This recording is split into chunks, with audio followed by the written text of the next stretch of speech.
Welcome to another episode, guys, and unfortunately I got some bad news. My Aprilia RSV4 that I picked up a couple of months ago is completely dead. At the track I only had 2 sessions, and at the end of the second session it didn't want to start anymore. I did a lot of research on AF1 and I found out that a couple of guys are having the same issue, and I think it has something to do with the starter motor, but I'm not really sure. But there's also another problem with the dash itself, and I'm kind of disappointed with the dealer because they gave me a solution that I'm not really happy about, and I wanted to discuss all these things with you guys and see if you have any suggestions for me.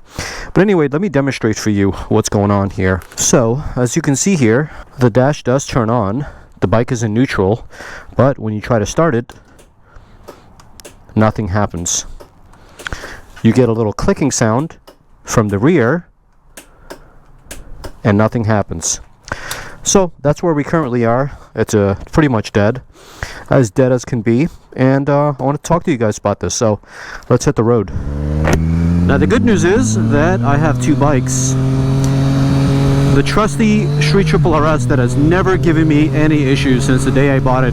It's kind of sad that I've only had that bike for 4 or 5 months. I don't know. It's been about 4 or 5 months, and it's already given me some grief, and at the wrong place, to be honest with you, because this track day event was $190, and then we're talking about $150 in fuel, and then at Auto Club Speedway the rear tire got chewed up, so I had to order a new tire. That was $300, and then it was $60 to install the tire, so we're talking $360 plus $190 plus an additional $150. You do the math. I spent a lot of money to go to this track day event, and I only had 2 sessions. The first session I don't even want to count because that's a sighting lap. They take you around the track just so you can get familiar with it, and considering I haven't been to a track in about a year, I think I needed a sighting lap as my first time back in about a year. I don't even count that first session, but the second session I did kind of push a little bit.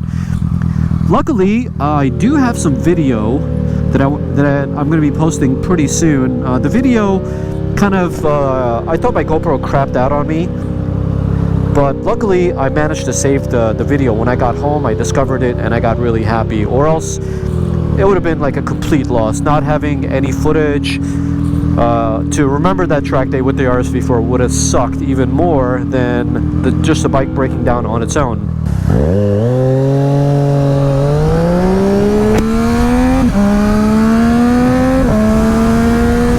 Oh yeah, this bike is no slouch. The RSV4 definitely has the legs over it, but this bike is no slouch by any means. I never ride this bike and feel like, oh my god, it's so slow compared to the RSV4. Nope, nope, nope, nope, nope. So speaking of the RSV4, let's get back into the topic at hand here. 2 sessions, and after the second session, it just decided not to start on me. And so my buddy, Jeff, he's had a Tuono before, an older generation Tuono, the previous gen, I think. And he told me this thing is a heat issue. And I was like, oh, okay, all right, we'll just let it cool down. We let it cool down for about an hour, and the temperature on the dash was reading somewhere around 119, 120. And so we just kept cranking the engine. It wouldn't start, kept getting that little clicking sound in the back.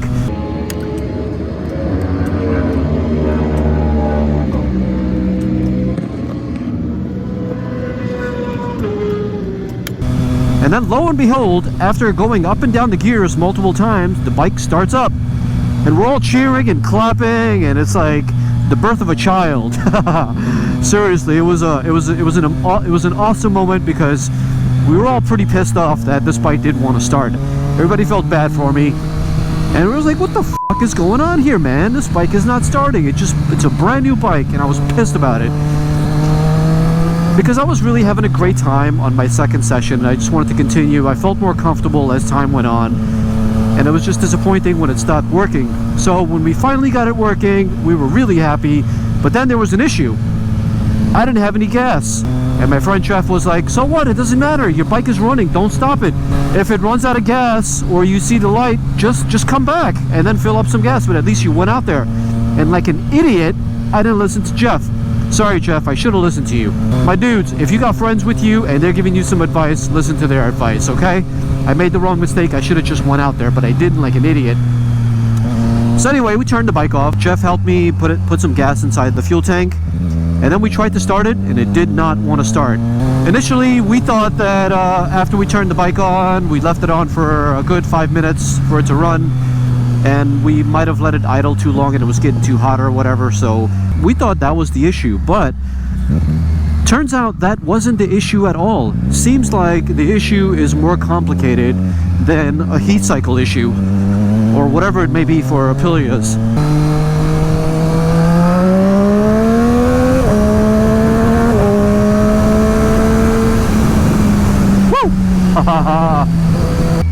Everybody went on the track except for me, you know, like it's like high school, you know, everybody's having fun at the dance, and I'm that one kid who doesn't have a date and is just kind of like hanging out there by himself, looking pretty dumb.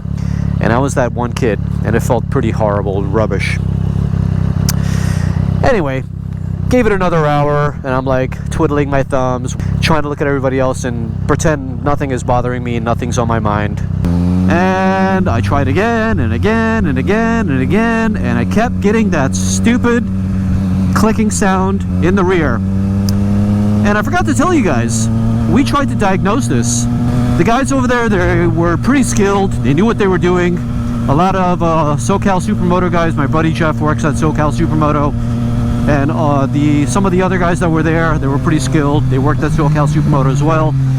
And so they knew what they were doing, because this is what they do on the weekends. You know, they mess around with bikes. And so we took out every single fuse the bike had, and we checked to see if it was the fuse. We replaced it with brand new ones, the spare fuses that the bike came with. So ruled that out. It's not spare fuses. And then we took a look at the battery. Could it be the battery? And my hunch was that it's not the battery, because the battery has a little tester. Push the button and the battery is all the way to the top. But regardless, we had battery boosters. We plugged it into not one but two battery boosters. Did not want to start. So we ruled that out as well. And so it's not the battery, it's not the fuse. Then what the fuck is it? Because I'm getting frustrated, the guys are getting frustrated, my track day's ruined, I spent all this money, and we don't know what the F the problem is. So at this point, I'm getting pretty frustrated. It's about 2-3 o'clock during the day, and I wasted the entire day. And so the guys were like, why don't you just call GP Motorcycles and bring the bike to them? By the time you get there, they'll still be open. And I'm like, yeah, that's a good idea. Let's do that. So I called GP Motorcycles, and GP's telling me that the earliest date they have available is January 22nd. What? Are you fucking kidding me? Today is December 9th. You want me to wait all the way to January 9th to get my $20,000 bike repaired? So, I have no choice. I said, all right, fine. Let's wait until January 22nd. I scheduled an appointment with them, and with my tail in between my legs, I packed everything up, put the bike on the trailer, and I drove home 3 hours feeling like absolute shit. What's up, Lambo? Am I in track mode? Yes, I am.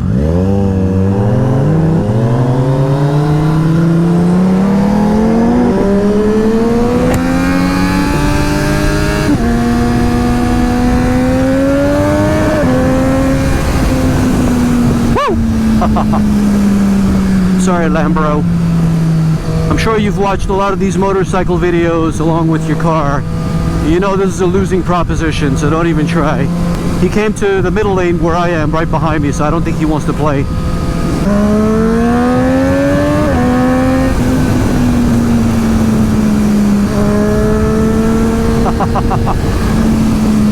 See ya! Anyway, let me not get arrested today. I already got bad news. I don't want to have more bad news. So, yeah. I don't know what's up with GP Motorcycles. January 22nd is just unacceptable, man. You sell somebody a $20,000 motorcycle, and it breaks down not once, but twice. Because I didn't tell you guys about the first time it broke down. The first time it broke down, the screen didn't want to turn on.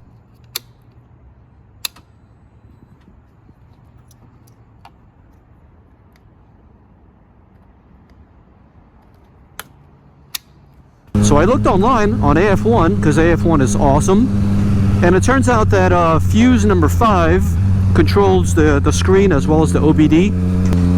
And so replaced the fuse, came right back on. Every other time I rode the bike, the fuse would blow out on me. So I brought it to GP. They charged me $100 to take a look at the bike and everything like that. And then they told me, well, if you're having issues, here's a 7.5 amp fuse. Put this on your bike instead of the 5 amp, and you shouldn't have any more issues. And I was pretty surprised about that. And when I told my friends, they were pretty surprised about that as well. And I think it's pretty irresponsible for me to put a 7.5 amp fuse instead of a 5 amp, which is what is recommended by the manufacturer, because the underlying problem still hasn't been resolved yet. And so when I take it back on January 22nd, I want them to take a look at this as well, because I know that this issue is not going to be resolved with a 7.5 amp. Yeah, of course, I'm not going to get the screen to turn off again, but there's some kind of a short circuit somewhere. Something is shorting out, and this is why I'm having the issue. So on a bike that is 4 or 5 months old, not only do I have some kind of an electrical issue, but now the starter motor, potentially the starter motor, is not turning on as well. And I got a bike that's pretty much dead, sitting inside of my garage probably the next 2 months. December 9th is when this happened. So January 22nd, yeah, I guess you can say 40 days, 45 days. I haven't really counted, but it's somewhere around there.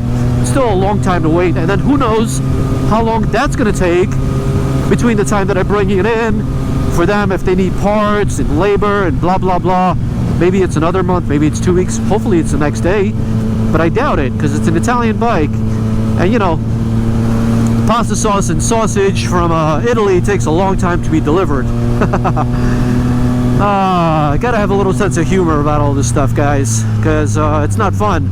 But anyway, while I was riding it at the track, the bike was unbelievable, man. Unbelievable. It gives you so much confidence. I was doing things on that bike that I really didn't have a lot of confidence doing on any other bike, like taking people on the outside of the bowl. Normally, I would never do such a thing, but on this bike, it felt so stable. I was doing 80 miles an hour around the bowl, on the outside, passing people, and it felt like I was doing like 45 miles an hour. I'm not even kidding you. It just gave me a lot of confidence riding that bike, and I just wish that I could have just improved my lap times, went faster and faster, because the second session, which I consider my first session, my first real session, I started getting comfortable with the bike towards the end, and unfortunately my GoPro crapped out on me, but I have 2/3 of the footage, so I'll be uploading that pretty soon. Maybe I'll put some commentary on it as well. But anyway, I told GP Motorcycles that hopefully you guys can get an earlier time, and if you do and somebody cancels or whatever, just give me a call. So hopefully they call me before January 22nd, because that's a really long time to wait. Anyway guys, sorry for the bad news. Luckily I have another bike and it runs trouble-free. But anyway, I hope GP Motorcycles does have a cancellation. Until that happens, I'll keep you guys in the loop, and I'll let you know what's going on. So I'll see you guys in the next episode. Take care. Ciao for now.